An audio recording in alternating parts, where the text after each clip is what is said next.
"Hey, can you feed my dog?" That's all she said. Light, casual, as if we were still married in the ways that mattered. She was laughing with her mother on the other end. I could hear the ocean behind them, waves, clinking glasses, distant music. A vacation I hadn't been invited to. A life I hadn't been part of in months. Still, I said yes. Because you don't say no when your wife calls from a trip you didn't know she was taking. The key was under the third brick by the steps, still warm from the sun. The door opened without resistance. The stench hit me first. Rotting food, mold, something fouler underneath. A sharp, stomach-turning blend of neglect and filth. I stepped inside, calling for the dog. No bark, no nails on tile, but from the hallway, a whimper, low, human. I moved quickly, opened the door to the back bedroom, and there he was, my son, curled on a soiled mattress, skin stretched over bones, lips cracked, eyes sunken and barely open. Unconscious. A water bottle tipped over beside him. He'd been alone in that house, not the dog, my son. The hospital took him in without a word. Dehydrated, malnourished, anemic. Had he been sick, the nurse asked? No, he hadn't. He was fine the last time I saw him, laughing, running, eating pizza and falling asleep with sauce on his shirt. That was weeks ago. I hadn't been allowed to visit recently. He's with his grandmother, my wife had said. He's safe, don't worry. I did, but I respected boundaries, custody arrangements, the illusion of peace. Now I felt like a fool. A man who let someone else hold the gun to his child's head and smiled, thinking it was a handshake. I asked the nurse quietly, how long had it been? Several days, she said, maybe longer. I checked the calendar. They'd been gone 12. 12 days of sun, sand, and cocktails, while my son was locked in a dark room, left to starve. I didn't call her, not immediately. I wanted her to enjoy her vacation. I wanted her to come home smiling, because that smile, I would need to watch it die. Instead, I went back to the house, took photos, every angle, food in the fridge, untouched, dog bowl overflowing, mail stacked, lights off. Then I checked the security camera. Still active. She must have forgotten.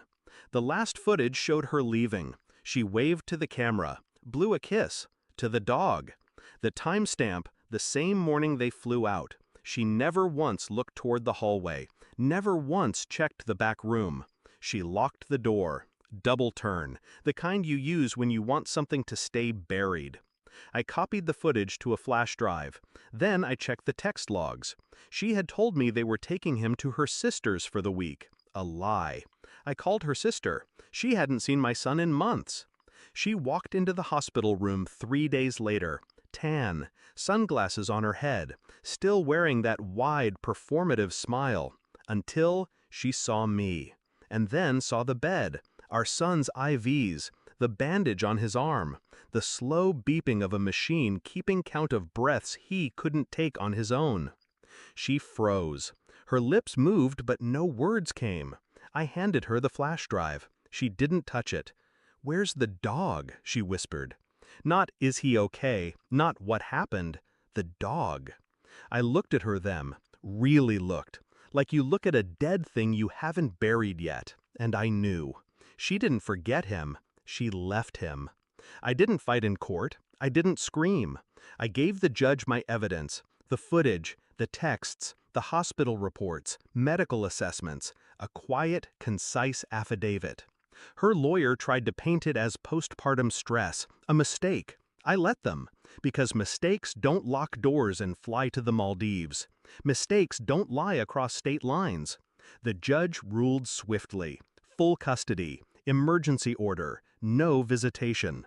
Her mother screamed in the hallway. She didn't. She just sat there, staring at her hands, as if they might confess before she did. I walked past her on the steps, paused. "You asked me to feed your dog," I said quietly. "You forgot you had a child." She didn't look up, didn't need to. Her silence was louder than a scream. It took weeks for my son to speak again. The first word he said was water. The second was cold. Now he sleeps with a nightlight, eats in small bites, always checking if there's more. The trust will take years. But the silence is gone. He laughs sometimes, not always, but when he does, it's real. And me?